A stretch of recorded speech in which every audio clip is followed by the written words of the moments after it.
Hello friends, this video on chemical bonding part 16 is brought to you by examfear.com. No more fear from exam. Before watching the video, please make sure that you have watched part 1 to part 15. So let's start with the valence shell electron pair repulsion theory. The name sounds a little scary, but it's very easy to understand. If you just understand the name valence shell electron pair repulsion, that means repulsion by valence shell electron pair, right? So these valence shell electrons, they repel, and that determines the shape of the molecule. That's what this theory says. So the reason why we study this theory is because we know that till now we have studied the Lewis concept, and with Lewis we are not able to find the exact shape of molecule, right? Because Lewis doesn't help us find the exact shape of molecule. So this theory was proposed to provide shapes of covalent molecules. Please note, this is for shapes of covalent molecules, only for covalent molecules, right? These two terms are a little critical. This theory is for the shapes of covalent molecules. Proposed in 1940, and it is based on the repulsive interaction of electron pairs in the valence shell. So if you see the three words, electron pairs in the valence shell and repulsive. And this is what would make this theory, valence shell electrons. So we have some valence shell electron pairs and they repel. So with that we have this called valence shell electron pair repulsion theory. And it is pretty clear with this balloons we have. So if you have two balloons, the balloons will try to become a linear shape because there are only two balloons. If you have two balloons the same size and try to bind it, it will take a linear shape. If I have three balloons, it will take a trigonal planar shape. You can try it in your home also. If you put four balloons of the same size, it will try to take a tetrahedral shape. If you put five balloons, it will try to get this shape. The natural shape will be the trigonal bipyramidal shape. If you have six balloons, it will try to take octahedral shape. That will be the natural shape of the six balloons of equal size. And same thing applies here in this valence shell electron pair theory. Instead of balloons, we have one orbital which has two electrons like this. They'll try to repel each other the way the balloon repel each other, and they get this shape. For example, in this case, right?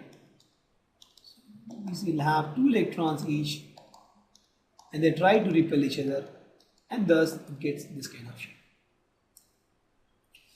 If this is clear, we can explain this in more detail, but just understand that it will either get the linear geometry, or trigonal planar, or tetrahedral, or trigonal bipyramidal, or octahedral, based on the number of balloons. Right? So in this case, generally the angle will be 180 degree. In this case, it will be 120 degree.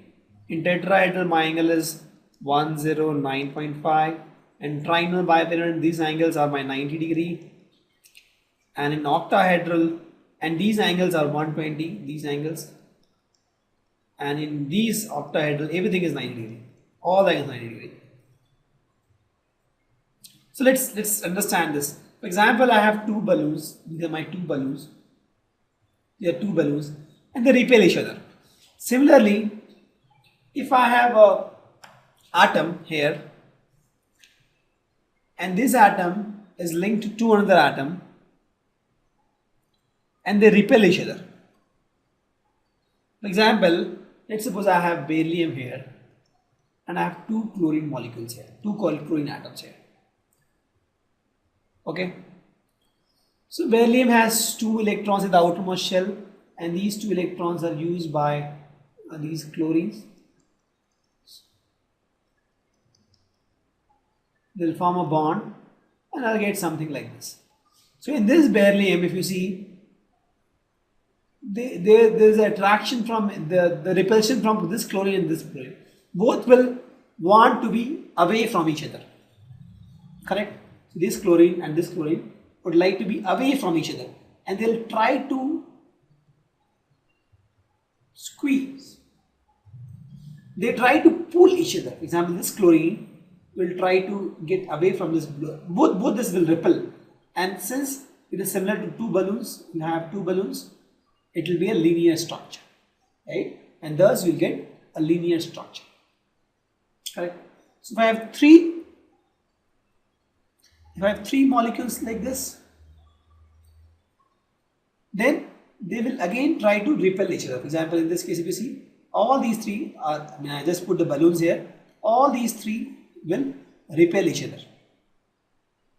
Correct? For example, I have, this is boron, and I have these three chlorine molecules here. So boron has only three valence electron, and each of these is used here. Right? Only three valence electron to draw the Lewis structure. So all these chlorine will repel each other. They'll pull. Thus, it will get this kind of shape. This was the linear shape, and this was the trigonal planar shape it will get. Correct? If it is something like this, so let's suppose this is methane, for example. I have this carbon here and 4 hydrogen atoms here. So all these 4 hydrogen atoms will repel each other, will try to be away from each other, and then they will form this kind of shape, and this shape will be tetrahedron shape. This angle will be 109.5 degree. Here the angle will be 120 degree. Similar to the balloon example, right? They will try to repel, and they'll get this kind of shape, and this shape is called tetrahedron. This is called trigonal planar. This is called linear, right? Similarly, if you have something like this, so if you have 5 balloons, right? Now all these 5 balloons will try to pull each other. They'll try to there'll be distraction, there'll be repulsion among this, and they'll try to go further away from each other, and then they'll form this kind of shape, and this side of shape is called trigonal bipyramid.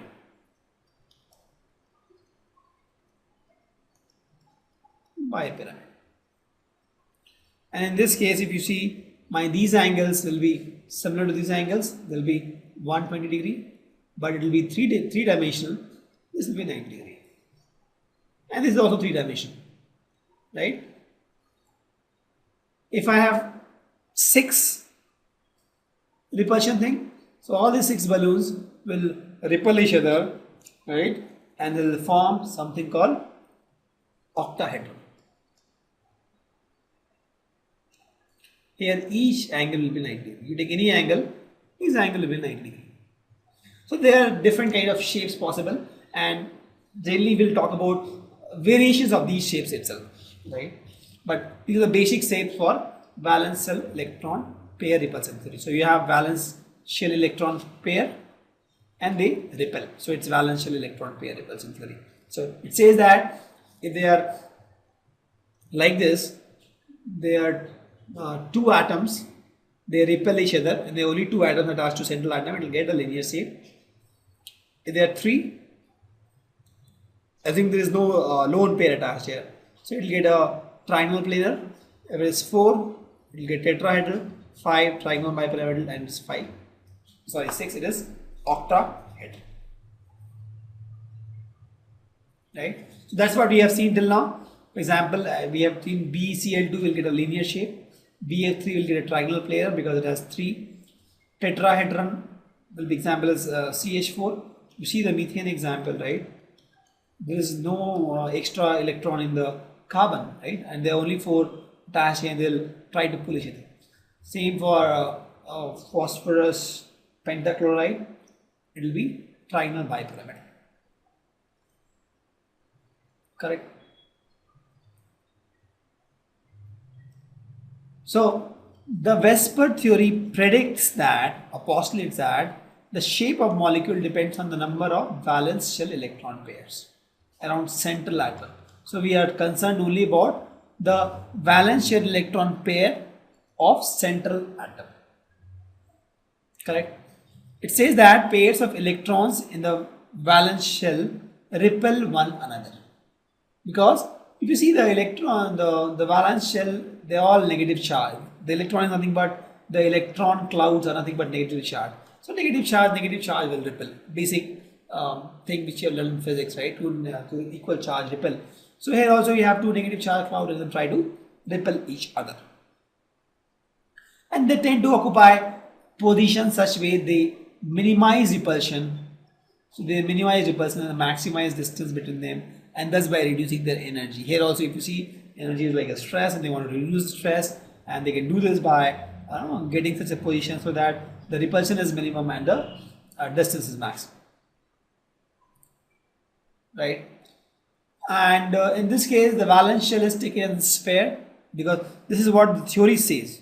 According to this theory, it is assumed that if you want to find the exact shape, the theory says that you have to assume this thing. It says that the valence shell is a sphere with electron pairs localizing on the sphere a maximum distance from one another, right? In linear structure we had issues with the resonance, but here the Vesper theory works for all the structures. And please note here in this the key concept here is we have something called lone pair and we have something called bond pair. We'll explain what lone pair and bond pair is. Just understand the interaction is highest for lone pair, and the next interaction is lone pair bond pair, and the least interaction is bond pair. So if there are two lone pairs, they'll repel more, and we'll discuss why. So thank you. Visit examfear.com to watch free educational videos, try free online tests, get the best quality study materials, study from the best tutors and mentors, and much more. Thanks once again.